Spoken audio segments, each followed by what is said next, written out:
For updates on sports stories across the globe, Aaron Akirijola joins us. Good morning, Aaron. Yeah, good morning to you, Aya. Good morning to you, Doctor. Good morning to you, Rufai. Bless you, Aaron. Yeah, let's get it started with the Premier League and the Manchester Derby. Yeah. Fireworks everywhere. Unfortunate for Manchester United, they were handed again a massive defeat thanks to the brilliance of this man who rose the highest when he mattered the most. Erling Haaland is his name, grabbing his 10th and 11th goal in the Premier League of the season, and also making a massive assist for Phil Foden to actually wrap it up. 3-0 was how he actually played out. Convincing, I must actually say, and Pep Guardiola has been eulogizing him and giving kind words to Erling Haaland and what he believes is a man that is on his way to stardom and legendary status. So let's see how he actually goes. But kudos to him. But I must actually say that when you look at the Premier League table right now, no thanks to the fact, if they can actually take it back, no thanks to the fact that Manchester City couldn't score a fourth goal, meant that as it stood, Manchester City have been pegged to third. Your Arsenal, who did very well on the weekend, scoring 5 goals in a 5-star performance, actually remains second. So the North London clubs are dominating the Premier League at the moment. So first and second. Arsenal is a fluke now, like I told you. And you see that Pochettino is on his way out now. You see that. It's still too early to call. 10 games in, it's still too early to call. Now let's move on to the next one, to the Premier League. And I must actually say that, of course, Eddie Nketiah bagging his first Premier League hat-trick of his career. Kudos to him. He actually engineered that particular win. 5 goals to 0 is how he actually played out. No Gabriel Jesus, no problem, some people will say. And there were other massive results that actually came in the Premier League, with Liverpool on the day with Mohamed Salah and again Diogo Jota. And not forgetting Darwin Núñez actually getting on the score sheet for the Reds. And Chelsea, your Chelsea, losing the London Derby to Brentford, to lowly rated Brentford. And Chelsea dominated the game. But they had. I told you Pochettino will go. Now you are believing it. Okay. I told you that game against Arsenal was a fluke. I wasn't comfortable about that game. All right. You said it's a lie. I tell Pochettino will go. Now you are believing it. Okay, this is not a fluke. What Jude Bellingham is doing right now. No, it's not. In the El Clasico, this man at the moment, 13 games, 13 goals. Some are mirroring his performance to that of what Cristiano Ronaldo delivered when he was with the Los Merengues back in the day. And they are saying that at the moment, he is almost like Cristiano Ronaldo. And a sign, as a matter of fact, Vinny Jr. actually put it there, that Jude Bellingham equals CR7. That's what he tweeted after that particular game. I must say that kudos to Jude Bellingham, who produced a masterful performance to help Real Madrid actually climb out of defeat, literally, or claw their way out of defeat into a massive position away from home. So kudos to him, and he actually announced himself in grand style. Away from that, later on today, okay, this was a very beautiful picture. Jude Bellingham was 2 years old. This was Jude Bellingham at 2.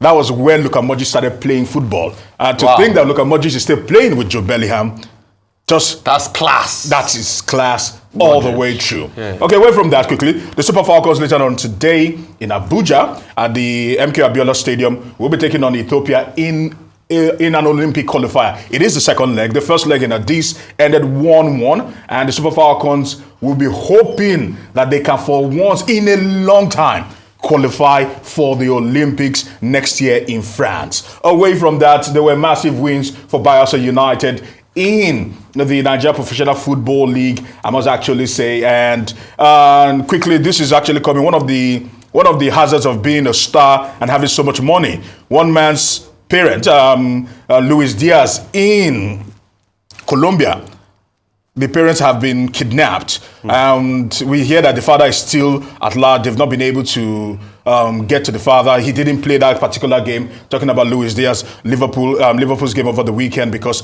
he had to take some time off for personal reasons. And it's unfortunate this has actually happened. John Mikel Obi had his father kidnapped not just once, not just twice, 3 times. And it's unfortunate. And these things do happen. Solidarity has been pouring in for the man there. And let's actually move on to Formula One quickly. And let's talk about the fact that Max Verstappen doing what Max Verstappen always does, but it was a race that was stopped, and it had to be stopped because there was a massive collision there.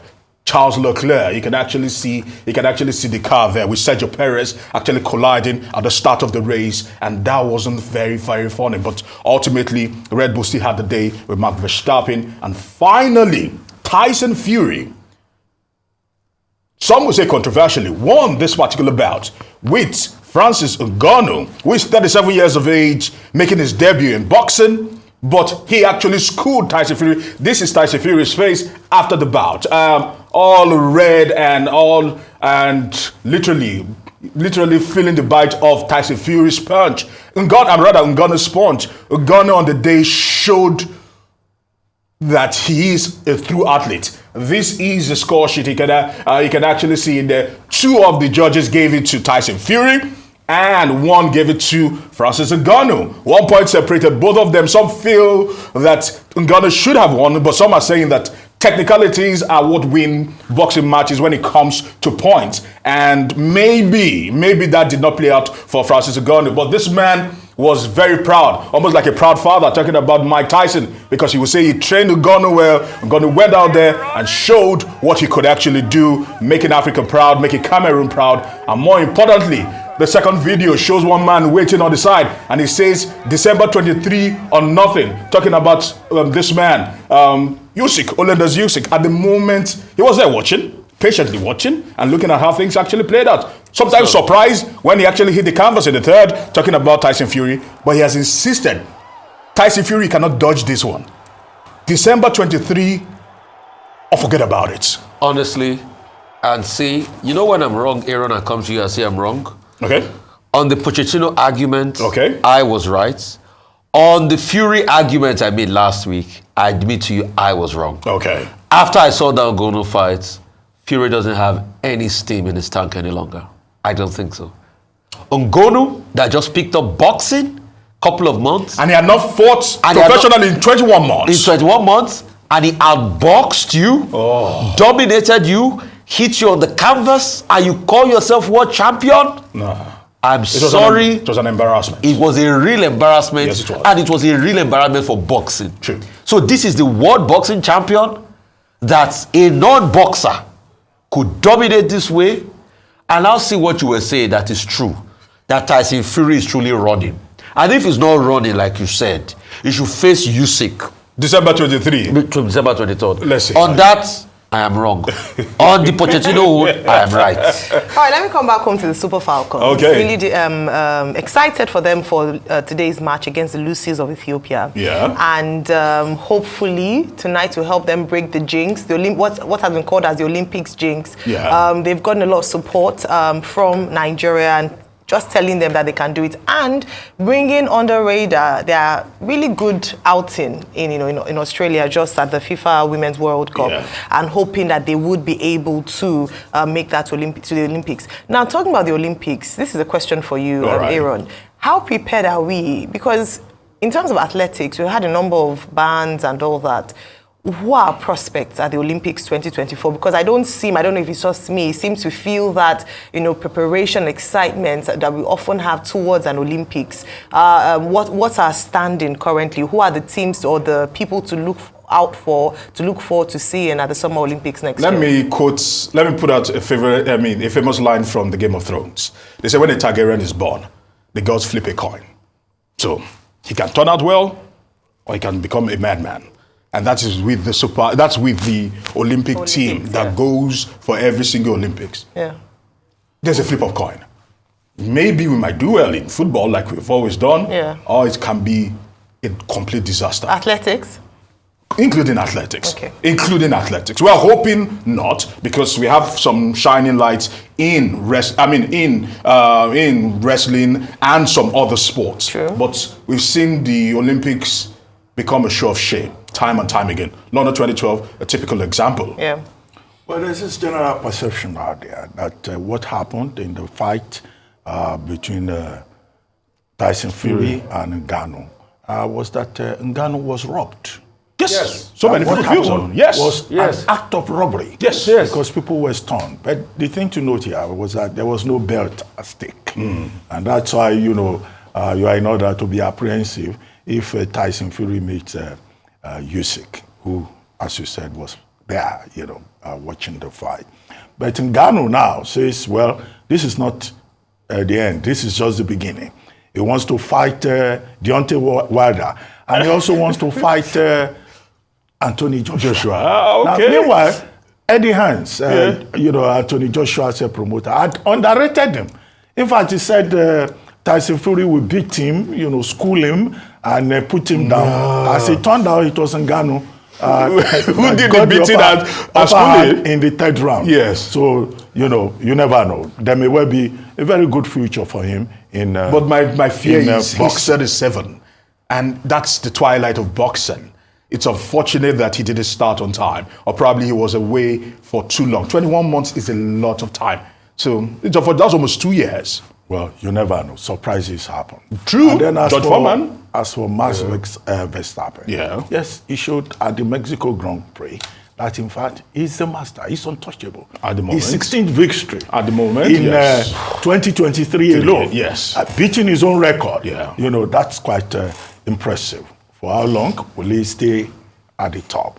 That remains to be seen. As for Manchester United, very woeful performance, most embarrassing. Yes, it was. So embarrassing that by the time the referee blew his final whistle, the fans at Old Trafford had left because the humiliation, being beaten again and again by Manchester City, was too much for the Manchester United fans. And the question to ask is, okay, what is the plan of Erik ten Hag? Does he have any plans to strengthen Man U? Do you have any idea about that? No, at the moment, Manchester United literally are lost to sea. They're not even sure of what is going to happen because we know we still have this particular injection of funds and Sir Jim Ratcliffe trying to come in, and he's talking about revamping the entire footballing aspect of Manchester United. Yes. And what does that mean? Is he going to clear out the back room and bring in his own people? It's left to be seen. Well, at the moment, they are hanging in the limbo. They're not sure of what to expect. No structure, no identity. Nothing. And it's down to the Glazers. The Glazers have been labeled as the problem of Manchester United. And to an extent, with the way the club is going, because certainly commercially they're still very viable, but when it comes to the footballing aspect, they are bread and butter. Manchester United at the moment do not know what is going on. Well, as for Chelsea, the little said the better.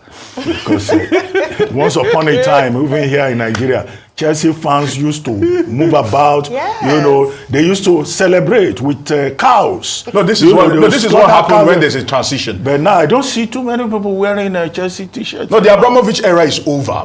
Chelsea needs to get used to that and now come back to the level whereby several other teams like Arsenal, like probably like Everton, like probably like Tottenham Hotspur. Like Arsenal. Yes, yeah. Arsenal had to go through that particular transition when Arsene Wenger left. So because this man talking about Abramovich was ruthless in the way he handled Chelsea, and he was willing to put his money where his mouth was, and that actually helped Chelsea garner titles between 2004 till when he actually left Chelsea. Okay, I thought you were going to talk about Grayson Wokocha. Unfortunately, time did not permit me to go there. Thank you very much indeed. Always a pleasure. Thank you very much, Aaron.